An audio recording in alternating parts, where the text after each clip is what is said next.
दोस्त दोस्तों good evening. आप सब अच्छे होंगे। आप सभी को स्वागत है। ये घटना कानपुर की है। 21 सितंबर की शाम को यूपी के कानपुर के एक सोसाइटी के 10वीं मंजिला पर हुई इस घटना ने देश को झकझोर कर दिया है। युवती के साथ हुई जबरदस्ती ने रूह खड़ी करने वाली है। वो युवती तो डायरी मालिक के पास नौकरी के लिए गई थी, लेकिन इसके बदले में मिला क्या? न सिर्फ मौत, बल्कि वो दरिंदगी जिसे सुनकर ही आपकी रूह कांप जाएगी। तो भला क्या उस लड़की को क्या बीती होगी? दरअसल 21 सितंबर की शाम को यूपी के कानपुर की एक सोसाइटी में 10वीं मंजिला पर हुई इस घटना ने देश को झकझोर कर रख दिया। आरोपी डायरी मालिक प्रतीक ने अपने फ्लैट पर युवती को मीटिंग के बहाने बुलाकर नशे में उसके साथ गंदी हरकत करने की कोशिश की थी। लड़की ने विरोध करने पर लड़की को 10वीं मंजिला से नीचे फेंक दिया था। अब इस घटना में मृतक लड़की की पोस्टमार्टम रिपोर्ट सामने आई है। इस रिपोर्ट से घटना की दरिंदगी सामने आई है। दरअसल पोस्टमार्टम रिपोर्ट में यह पता चला है कि कल्याणपुर इंदिरा नगर के हाई प्रोफाइल गुलमोहर रेसिडेंसी फ्लैट में लड़की से उसके मालिक ने बेहद ही गंदे तरीके से व्यवहार किया था।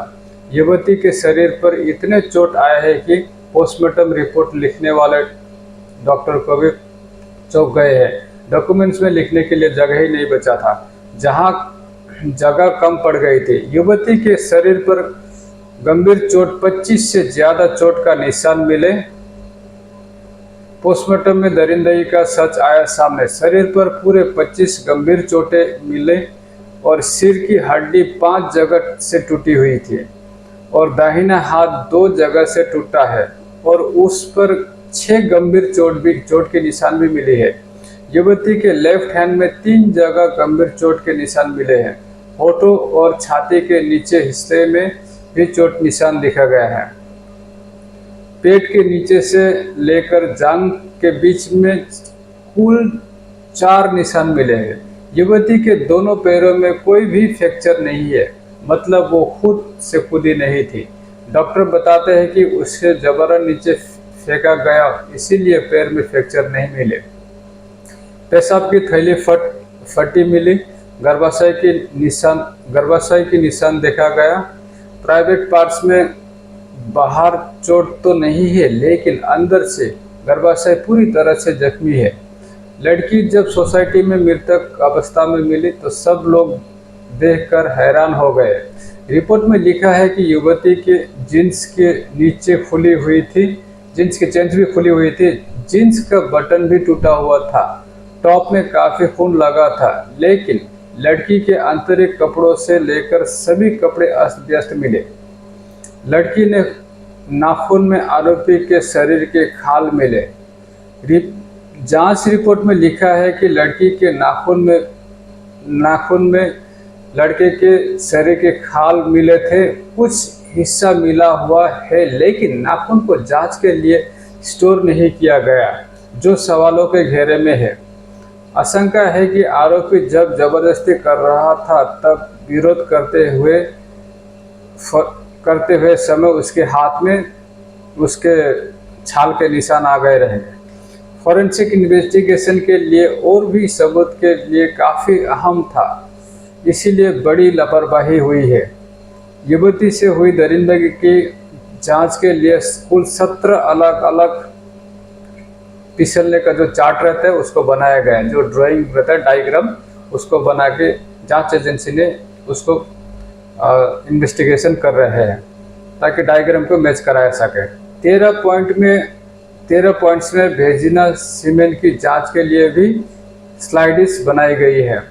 इस रिपोर्ट से पता चलता है कि फैक्ट के अंदर किस कदर आरोपी ने दरिंदगी की होगी।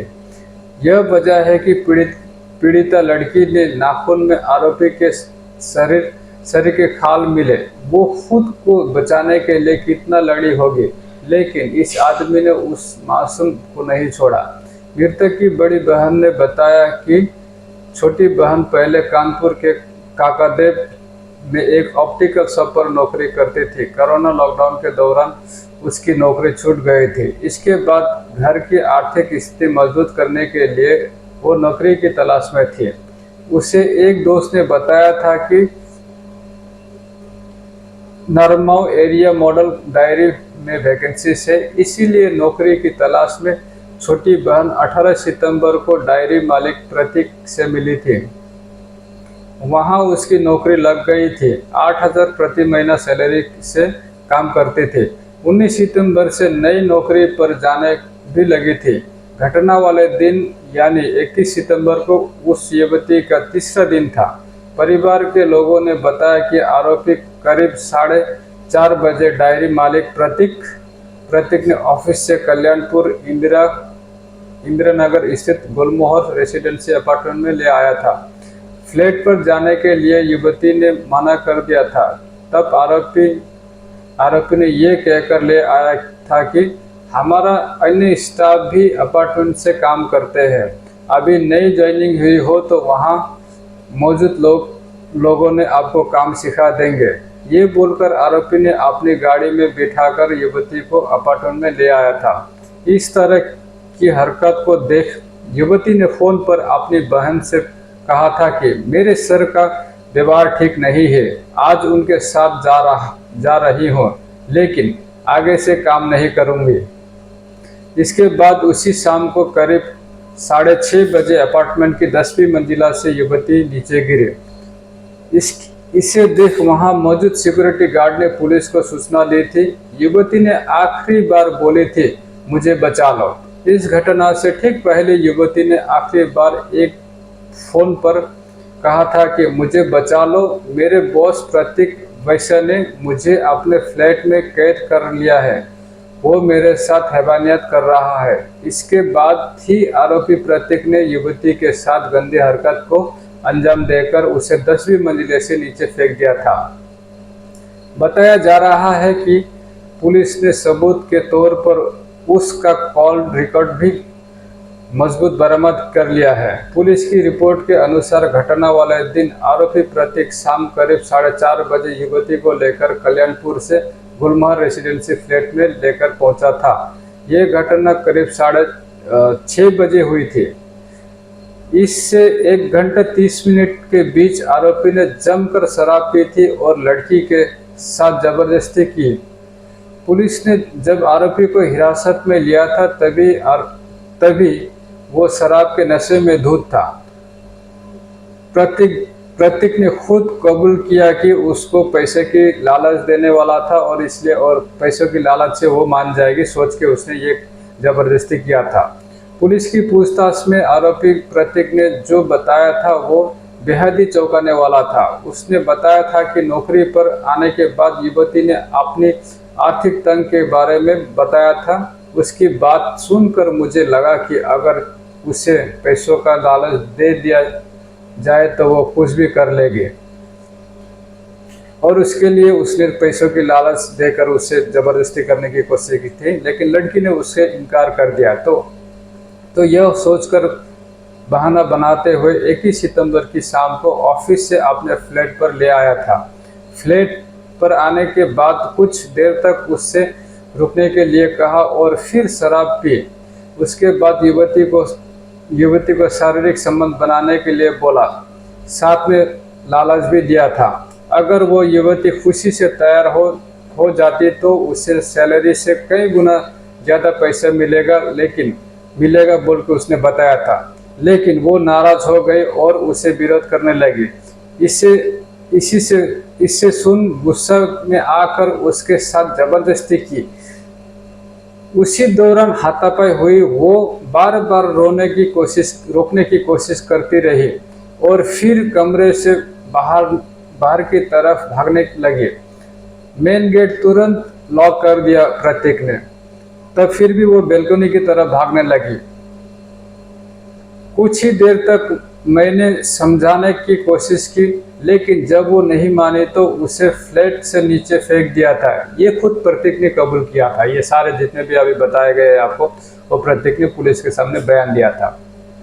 जिस फिल्म को देखकर उसने रची थी साजिश, उसी फिल्म से पुलिस को हुआ शक। ऐसे खुला हुआ राज।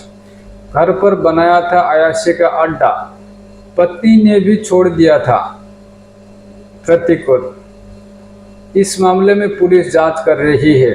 पुलिस को आशंका है कि आरोपी ने पहले भी कई लड़कियों को अपने जाल में फंसाया चुका होगा।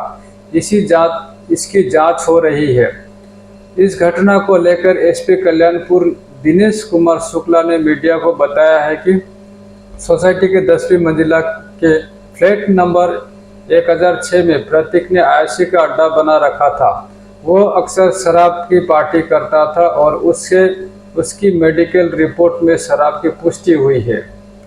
बताया जा रहा है कि प्रतीक की इसी तरह की हरकतों की वजह से उसकी पत्नी ने करीब 1.5 साल पहले ही साथ छोड़ दिया था, क्योंकि उस दौरान भी लड़कियों को किसी न किसी बहाने से फ्लैट पर ले आता था। अभी निर्भया केस की वकील ने सीमा लड़ेगी अभी इस केस का। मेन केस उन्होंने हाथ पे ले लिया, अभी वो आगे की जो भी कार्रवाई होगी वो करने वाली है। इस केस की गंभीरता को देखते हुए निर्भया केस में न्याय दिलाने वाले सुप्रीम कोर्ट की अधिवक्ता सीमा भी पिछले दिनों कानपुर गए थे। उन्होंने मीडिया को बताया था कि युवती के साथ दरिंदगी हुई है। उन्होंने कहा था कि आरोपी डायरी मालिक प्रतीक करोड़पति है। उन्होंने दावा किया है कि आरोपी के पिता डॉक्टर एस.के. वैश्य पर पहले से ही 12 से ज़्यादा केस दर्ज है। सोसाइटी में आरोपी का फ्लैट आयशी का अड्डा बन गया था और आसपास के लोग भी उसे परेशान थे, लेकिन कभी कार्रवाई नहीं की। इनका कहना है कि मामले में पुलिस ने कई लापरवाही की है, इसीलिए वो आरोपी को भी फांसी की सज़ा दिलाने तक कोर्ट में लड़ाई लड़ेगी। दोस्तों, क्या आपको लगता है कि इस केस में आरोपी को सज़ा होगी? प्लीज़ कमेंट करके बताएं और वीडियो अच्छा लगे तो कमेंट करें और साथ ही में शेयर कीजिए। अपने और अपने फैमिली लोगों को सुरक्षित रखें। इन फ्यूचर ये भारत के जितने भी हमारे नए युवा हैं उन सबको ये सब सोचना चाहिए कि ऐसे लोगों के लिए ज़रूर कानूनी सज़ा होनी चाहिए, ताकि अपने बहन और माँओं के लिए ये सुरक्षित रहे। Thank you.